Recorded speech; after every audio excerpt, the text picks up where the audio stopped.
Welcome to the Airmen Helping Airmen Podcast. I'm your host, Kaleth Wright, CEO, Air Force Aid Society.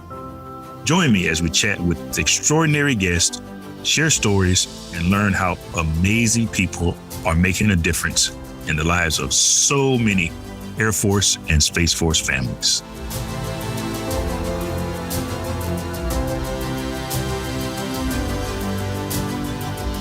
Good morning once again, ladies and gentlemen. Welcome to the Airmen Helping Airmen Podcast. I'm your CEO for the Air Force Aid Society, Kaleth Wright. And today I have with me another very special guest, Miss Shermaine Perry-Knights. Now, Shermaine is a proud military child, award-winning facilitator, project manager, speaker, and author. She holds several professional certifications in learning development.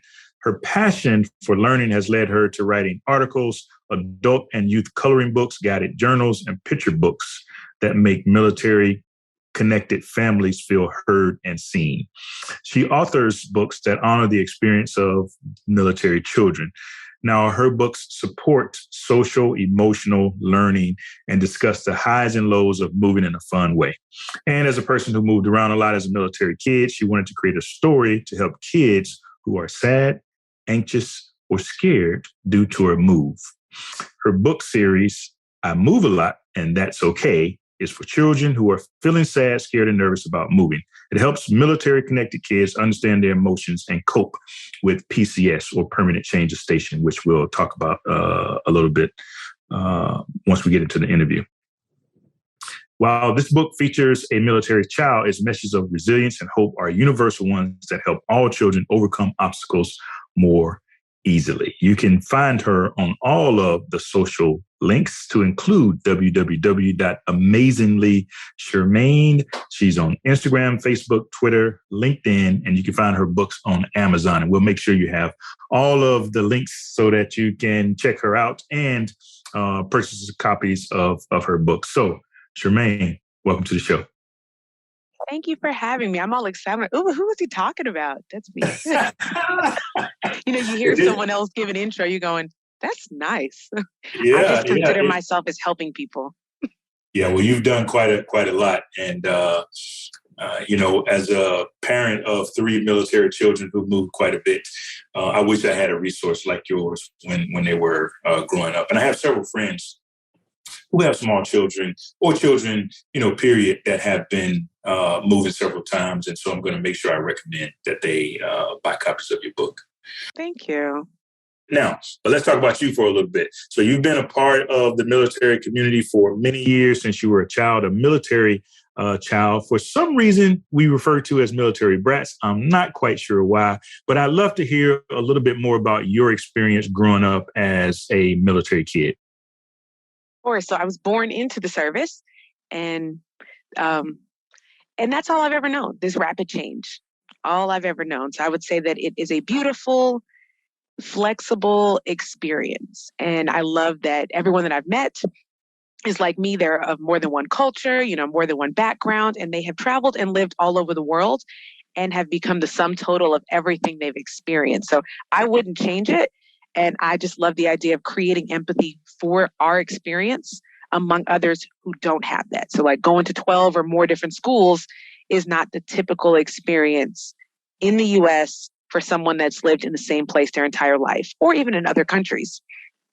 And when you start to talk about your unique experience, people go, what? Wow. And so you say, okay, well, how do I create empathy for that? How do we teach others about us in a meaningful way? And more importantly, like you said, I wish I had this resource as a kid. And that was the purpose behind it, so that more children will feel as though their experience is normal and that someone else truly understands. Yeah. I love the way you describe it as a beautiful experience. So in the work that you've done, and I imagine, the military families and children that you've talked to, as you do your research for your books and whatnot, is that typical for people to see it as such a beautiful and positive experience? Or is there more stress and anxiety kind of associated with growing up as a military kid, the demanding parts of having a military parent, and mostly, especially what you write about, the demanding parts of moving so often? I think it's half and half. Many individuals go, well, was that normal? Did you feel normal? And I said, well, if it's all you've ever known, it is normal. And for some children, they live in a state of constant change and flexibility and things that are unknown. And that becomes very normal for you to be resilient, to trust your instincts, to know that at any moment, something can change and you just have to adapt. So I would say that part of it is very much normal. And when people hear it, they go, well, okay. I said, but think about it. If that's all you've ever known, that is normal.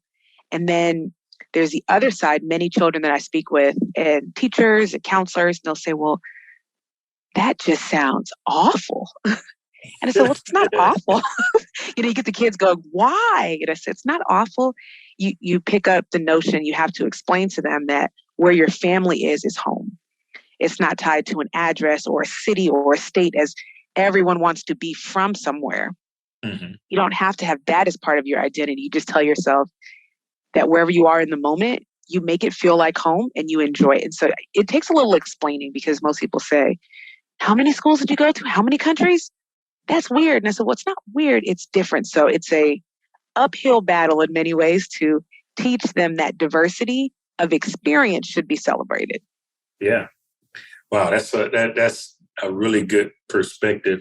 So going back to kind of your childhood, did you have challenges making new friends? Did you have any anxiety or stress around, showing up in new places and whatnot? I mean, how was the actual experience, for you when it came to moving and making new friends? I imagine all of that existed at different moments. But I have to tell you, I am really fortunate that I have 3 siblings. And so I'll introduce them as the series moves on. But we're our own Monopoly game. We're our own tag, our own football game, soccer game. And so when you have multiple siblings that are very close, some of us are close in age, but more so in relationships, it's a lot easier for you. And so you move into a neighborhood. And one thing I do like about our community is that you see new bikes. You're like, wait a minute, there's the moving trucks coming in. Who's moving in? Got to go over and introduce myself. And everyone is very welcoming. So I didn't struggle to make friends. The hardest part was saying goodbye to friends, not knowing if you would see them again. And then in another duty station somewhere else, you see them. Like I saw a good friend of mine across the volleyball net in Germany. And I was like, what are you doing here? And you recognize them, but you hadn't seen them in maybe 6 years. So you just never know when that individual will appear again. And that's the hardest part for me, not moving to a new place, but missing everyone and everything and trying not to forget them, because you have new memories filling in your mind. And all that stuff after a while gets pushed aside. You don't intentionally forget people, but it is hard to remember everything about any new location. Yeah. Sticking to the topic of moving for just a second, I know I've met several, this didn't happen to me necessarily, but I have several friends and colleagues who were hit with a PCS, and I'm going to have you explain PCS to our audience who's not military here in just a second, but who were forced to move from one location to another during their senior year of high school. One, is that something that you experienced, and what has been, your experience dealing with, the children that you work with and the families that you work with, and any advice for, someone who is a senior in high school and they have to go somewhere for 1 year and then graduate? Oh, that experience. It almost happened, but it didn't. I was like, please, please, please, can we not move this time? But that is a reality for many, many people. And I know all too many friends that this happened to. And it's tough. As you start to create your identity, you have your friends and these experiences that you are holding on to that will someday become a part of you. To move again during those critical moments is very tough. So the college recruitment process is very hard. Understanding when you move back, where you go to, because you're not really from anywhere and your last station is what felt like home. Now, I, in my instance, moved from Germany back to the US, and I was just like, stateside, but you never really lived stateside. Yeah. And then you hear all these wonderful things, you kind of glamorize, and you're like, wait a minute, this is not what I thought it was. And I think that happens for many seniors when they're having to move that last year. whether it's post-graduation or during that moment, and just that culture shock of it all. It is very devastating for many. My advice that I tell individuals is two things. One, know that you are truly not alone. I know that sounds cliche, but there are many of us who had those experiences. And while I'm in my 30s now, the emotion is still raw. I can go back in my mind in the moment, remembering, okay, you're going to move again. Just prepare yourself. You'll be fine. You'll be fine. You know, you're having these moments. I'm okay. I'm okay. I'm okay. And this is where the phrase comes from. And that's okay. It becomes like a little mantra internally. The other piece I would tell them is to journal. Write these things down, because you may want to share it with someone someday. But if nothing else, journaling is very much therapeutic, and it does allow you to free your mind from the moment. Great recommendation. You know, I've tried journaling for years. I even tried to get my kids into journaling, and it didn't stick for any of us. So I don't know if we got bad journaling genes or not, but I like the idea of having kids, you know, write down, you know, what they're feeling and the things that they're going through. So again, really, really good advice. I'm interested, you know, we said we were going to talk about for our non-military audience. Can you talk a little bit about when we use the term that we'll use here throughout, PCS, or permanent change of station? What exactly is that? Yes. So it was really important for me throughout the book to explain some military terminology. All of these acronyms that are very normal for us, if you will, are unfamiliar for many. And so PCS is a permanent change of station.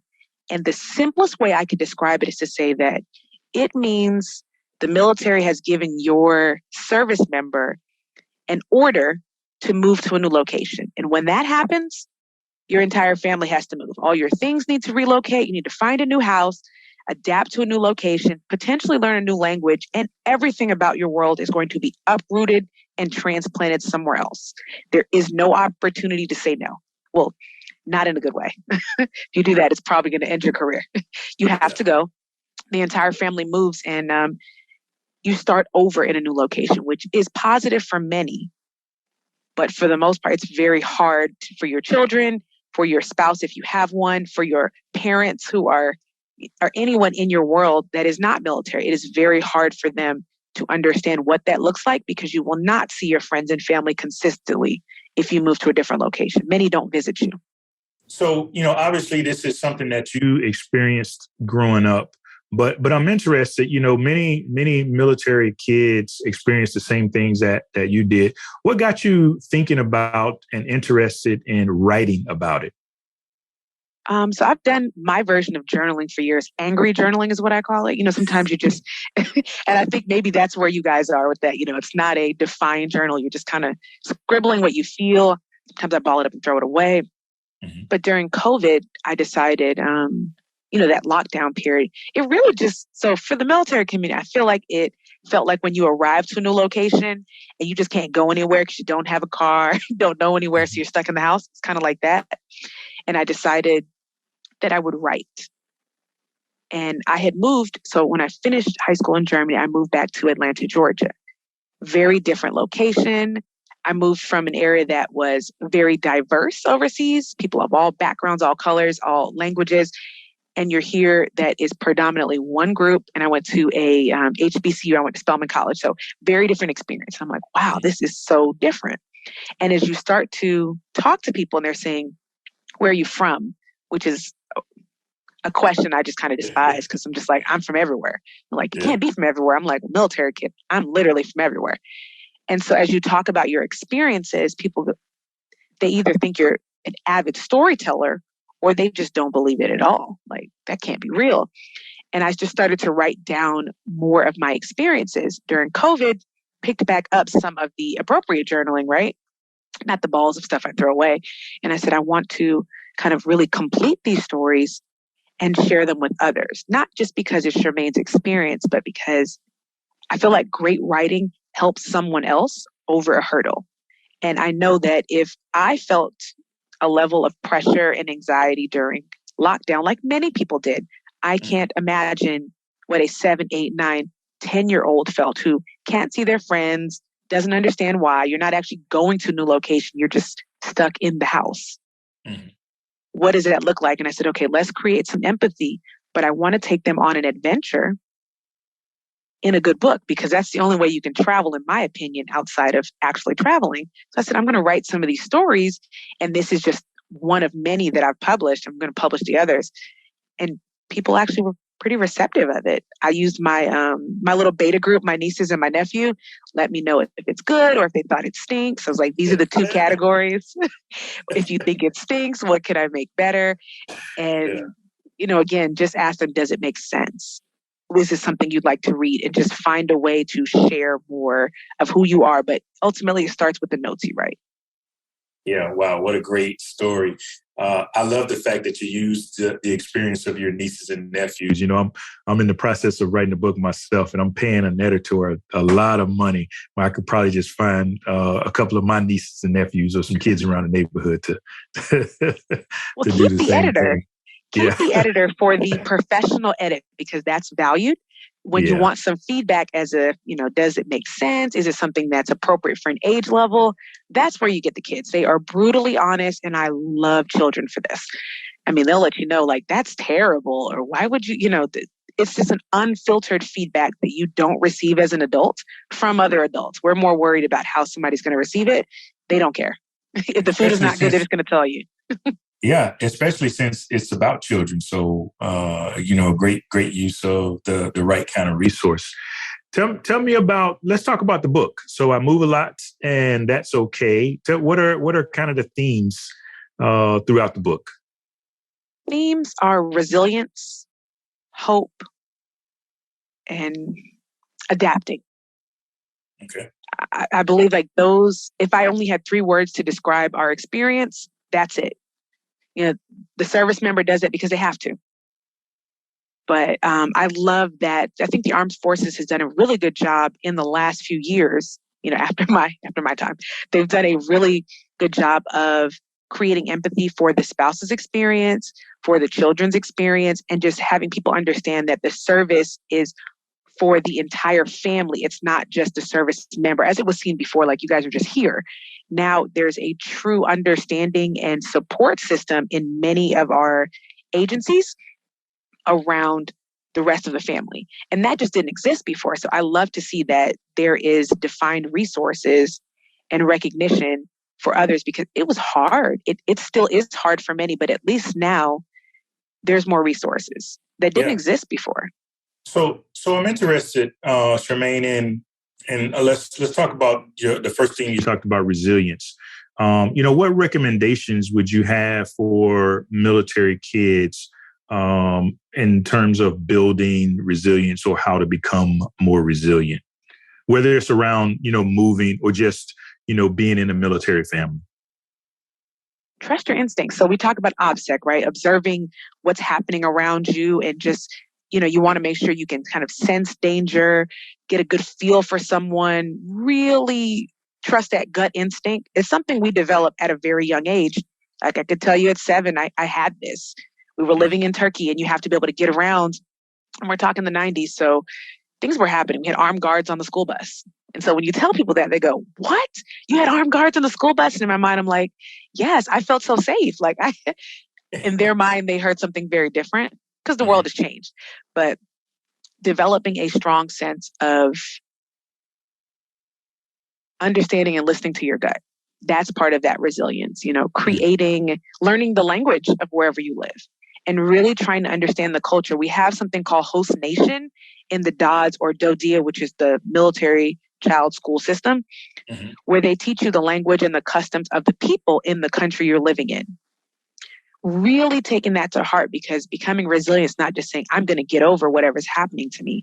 It's trying to understand, create empathy, and say, okay, how can I empower myself through this struggle? And so that's what I want to see more for many of us, is just an empowerment. Yeah. I did some work myself when I was in the military with resilience. And one of the things that we discovered, one of the keys to resilience was that a sense of belongingness or community. How does that play into a military kid who's always on the move, how important is it for them when they first arrive or at some point during their time at a new duty station, whether it's Turkey or Germany, overseas or in Kansas or wherever it might be, to join clubs, to make new friends and have that sense of community and belonging that ultimately leads to more resilience? When I chat with parents, I always tell them that there's some key things you can do to help your child become more resilient. The first is find out what they're interested in. If you can research the area where you're moving towards, and they have those clubs and sports, and let's say they're an avid reader like me, we always found the library anywhere I was. And that was part of my treat. I got to go to the library every single day. We found it in whatever city, whatever country that was close by. Finding things that appeal to them, that helps them to hold on to their sense of belonging. So for me, it was volleyball. We found that wherever I was. So find those sports, those activities in the area where you're going, and kind of show them that before you get there. Hey, I noticed they have these things here. And that helps them to create a positive mindset around the move. The second would be helping them become part of the process. Let them pick the meal you're going to have every time before you move. That's why I said, oh, Grace, she gets to pick pizza every time. Mm-hmm. Did I have pizza every time I move? No, but I love that idea of allowing a child to help make some critical decision in their mind. It's a critical decision of what you're going to have the night before you move. And they can look forward to that so they feel empowered and a part of the process, not like it's happening to them. The other things you talked about was adaptability. So how difficult, was it for you, and how difficult do you believe it is for, military children today to readily adapt to new environments and new situations? And are there any, keys to success from your perspective on things that they can do to make them more adaptable when they enter into new environments after a PCS move? Yeah, I have to say our group is the most resilient, I want to say. I think it has to stem with the love for learning and a deep curiosity. They say, oh, curiosity kills the cat. I've heard that so many times, but I want to say that it empowered the cat, right? This level of curiosity kind of takes you down the rabbit hole, if we're thinking Alice in Wonderland, to a world that you didn't know or understand. So why not allow them to nurture their curiosity, which will naturally make them want to learn new things. And when they want to learn new things, they're more excited about the language. Like learning Turkish is difficult. Yeah. There was not Google Translate at the time that I can talk into, translate it and put it in somebody's face. No, you walked around with a little pocket dictionary. You probably remember those. They were yellow on the outside, and you had to find that word. It had the pronunciation. You had to practice, and that same curiosity allowed you to make friends among the local people. Mm-hmm. It allowed you to want to try foods, to shop in their areas, to really explore the culture and to take it on. So encourage your children to just become curious and create those opportunities for them. If they're local museums, and if they're fortunate to live overseas, they will have unique opportunities. Take them to the water parks. Allow them to see that the culture is different but beautiful, and that helps them to form a level of resilience. Yeah. So resilience, adaptability, and then the other thing that you talked about was hope.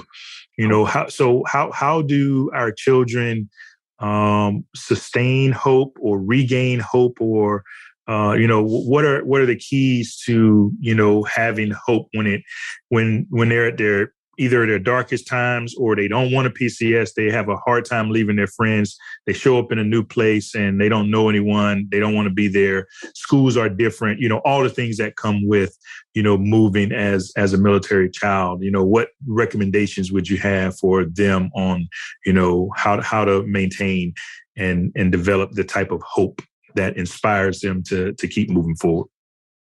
Yeah, hope, when I think of it, I think of like not having hope. And I would think of an animal that is caged, and they understand there's no way for them to be out, and it's dark and they're bound. That's not having hope. There's no options. And so when I think of having hope or creating that for children, it's giving them options. No, they don't have a choice in where we're moving to. They don't have a choice. And now you're going to live in Spain and you're like, I don't want to learn Spanish. They don't have a choice in that. But if you allow them to have some small choices, it does help them to create hope and say, hey, I know we're here. And I think it's maybe the first 6 months is where it's the hardest to adapt. You give them some choices. This weekend, we're going to do something different. You pick what we're going to do this weekend. They're like, I get to pick it. Whatever you pick, we get to do that. And it allows them to have some level of hope and ownership in the process. And as time goes on, they feel more empowered. They feel like they had more decisions, and it gives them the hope to understand that life is about choices. Some things they cannot choose, but the areas where they are able to choose, they need to choose well. They need to be empowered. Like if we're picking food, this or that, let them pick unhealthy things sometimes and understand some of the consequences, but give them hope that gives them alternatives. Yeah, absolutely. So the themes from the book, I Move a Lot and That's Okay, are resilience, adaptability, and hope. So really, really good. Really, really excited. Tell me, Shermaine, what in your mind, has your book series, what impact has it had on military families? The impact is greater than I possibly imagined. I'm thinking maybe it's helping 4 or 5 individuals. But one thing I love is when I get Instagram messages or Facebook messages or even mail, because people want to send you mail too, and saying the impact it's had for their family. It's created a space for difficult conversations with children. Instead of just tell them, we're moving, get your stuff together. Now it's, okay, well, I'm hearing parents reach out and say, it's PCS season. It's time to move again. Where do I get a copy? And so they'll have it because they know they'll probably gain orders this season because they've been somewhere too long. Hey, we're going to use that for a conversation. They're reading this to the kids before they share the orders. So a child has a good understanding of what happens on the front end and afterwards, and they're able to see what the process can look like instead of it happening to them. So I have to say it's empowered them to have these conversations and to reduce a little bit of the heartbreak. So aftermath is parents reaching out and saying, now this child is saying they're going on an adventure.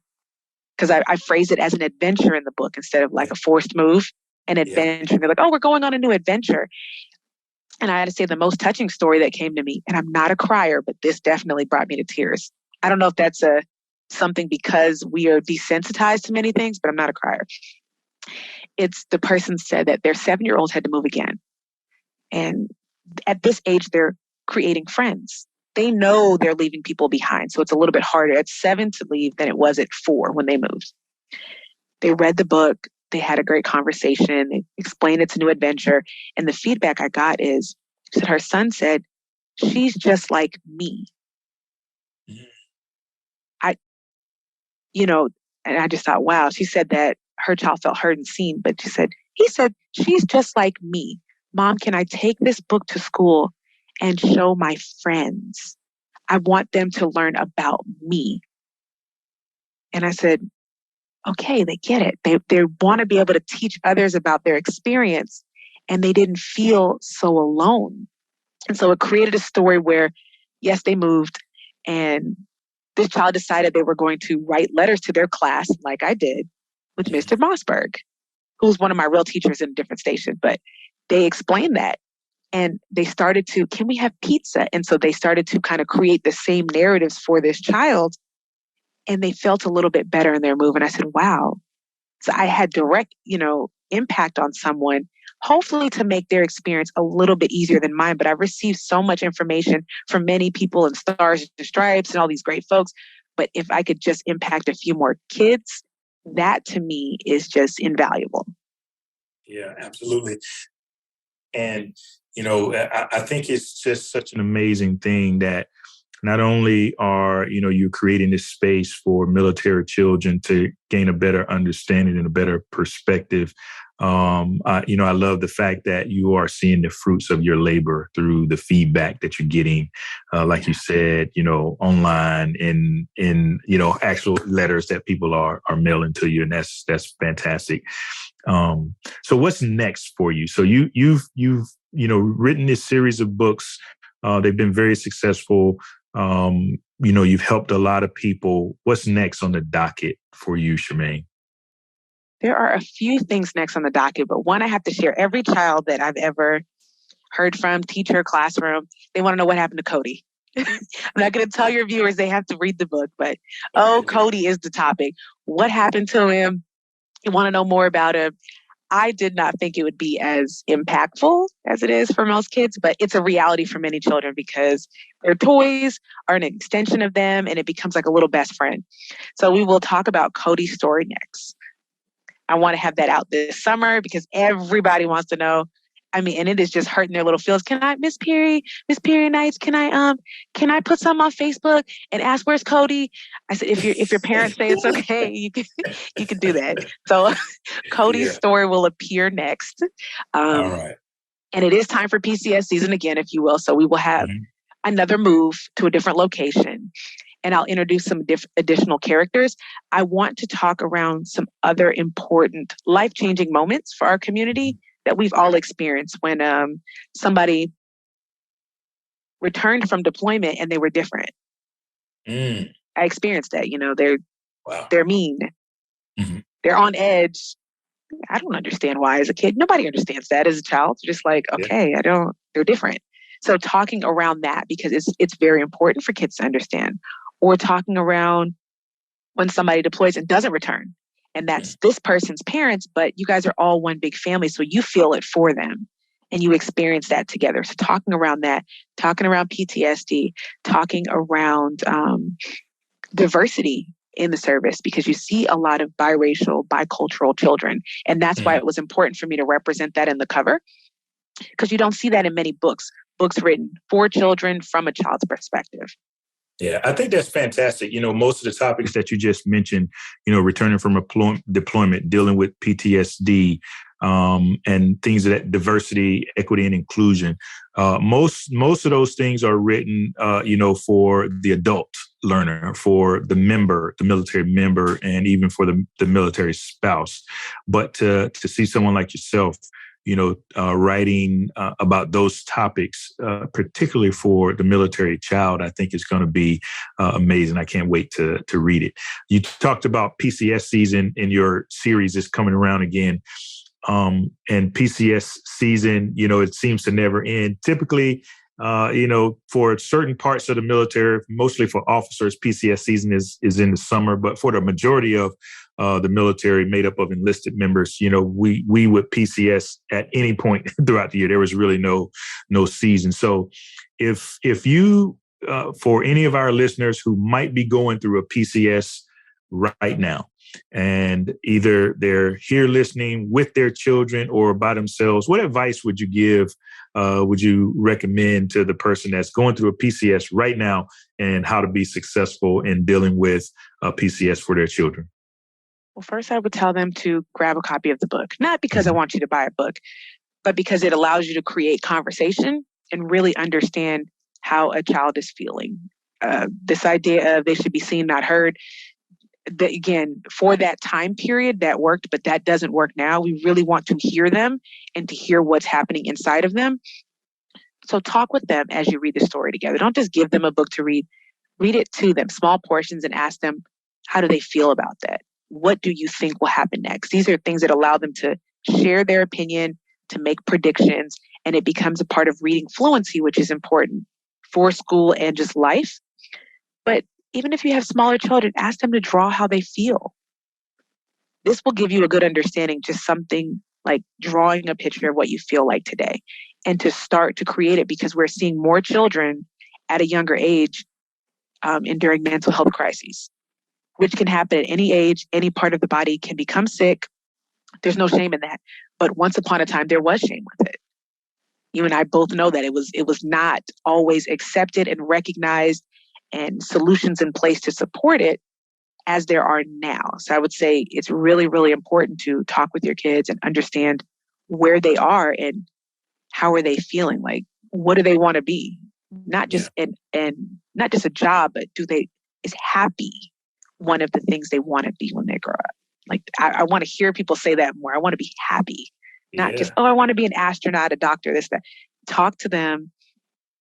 Really spend some time each day, like be intentional for, even if it's 30 minutes every day, to have a family activity because that is very small to us as adults, but to kids playing with them, that's really important to them. 20, 30 minutes, jump on bubble wrap. I mean, because that's probably all you have if you're PCSing. That's what we did. Yeah. Draw on boxes, use those outside and kind of make soap boxes and push them around. There are very inexpensive, fun ways to create memories that last a lifetime. You never know how that can positively impact a child's mental health. That's, I'm thinking about all the times my kids would be popping bubble wrap and it would just work my nerves, right? So, I mean, just turning that around and saying, hey, how about having a little bit of fun and jumping on the bubble wrap amongst other, inexpensive and unique ways for kids to have fun in the midst of PCS. So, again, more great advice from you, Shermaine. And I just want to say thank you once again for the work that you've done in this area, helping all of us with our military children. I think for people who have children in the military, and really for people who have children, period, because military folks aren't the only ones who have to move. We aren't the only ones who have to move, whether it's within the continental United States or overseas. So I think anybody with children who has to move will benefit from this. Even I think folks who are thinking about starting a family and having children, I think these are great resources for them to have. So again, I just want to say thank you for the fantastic work that you've been doing. We're all looking forward to the next series. We're looking forward to seeing what happened with Cody. So we'll be on the edge of our seats and waiting on that next series of books to come out. So thank you once again. And I'm going to give you the last word if you have anything else that you'd like to pass along to our audience today. I would encourage everyone to just reach out. I am more than happy to have conversations. It's like meeting new friends, not necessarily, oh, there's a stranger talking to you. Reach out. Let's find some strategies that can work for your classroom, for your agency, for your household. It's just really, really important that all children, like you said, who have an experience of relocating feel empowered. Even if you're changing jobs in the U.S., you're not military, and you've got to relocate. All of that is really important, how they feel supported at the time. I have to say, I would like to see more books that validate the military experience in the exchange, in AAFES, at the commissary, at the shop, at wherever we have books that are around our communities. I have to say, I don't see many books that are for us, by us, with the intention of serving us. And I think we have to change that narrative. So if you're out there, reach out. There are opportunities for us to have those on the shelf, not just things that are outside of our experience. We need more of those inside. So reach out. I'm more than happy to read at your school, your local, anything. Just let me know. I'm happy to be a part of the space and just to help create new solutions. I happen to have a relationship and actually be pretty good friends with both the CEO and the senior enlisted leader at AAFES. And so maybe Small we can world. Maybe we can work to, if it's not already in AAFES bookstores, we can work to get your book in AAFES. So thank you. Yeah, I think it's just important to have more resources. And I love what your podcast does. It just creates a space for people to listen and connect and feel as though there is a community out there to support them. And that's what it's about, making the world feel a little bit smaller, one conversation at a time. So this podcast serves that purpose. Yeah. And our podcast only works because we have very special and unique guests like yourself that are making a difference in the world. So, Shermaine, once again, thank you very, very much. Ladies and gentlemen, this has been your Airmen Helping Airmen podcast. I'm Kaleth, your CEO from the Air Force Aid Society.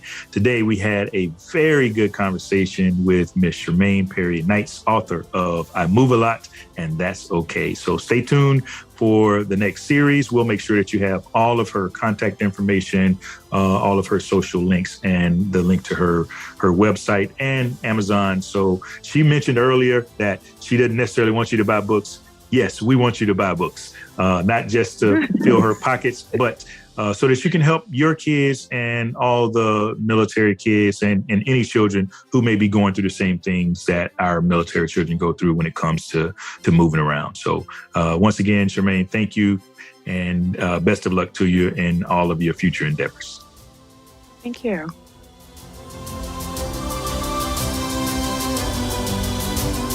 Thank you for listening to today's episode of Airmen Helping Airmen, brought to you by the Air Force Aid Society. To find out more about how we make a difference, visit afas.org. And then be sure to search for Airmen Helping in Apple Podcasts, Google Podcasts, Spotify, or anywhere else podcasts are found, and click subscribe so you don't miss any future episodes. On behalf of everyone at the Air Force Aid Society, thanks for listening and join us on social media.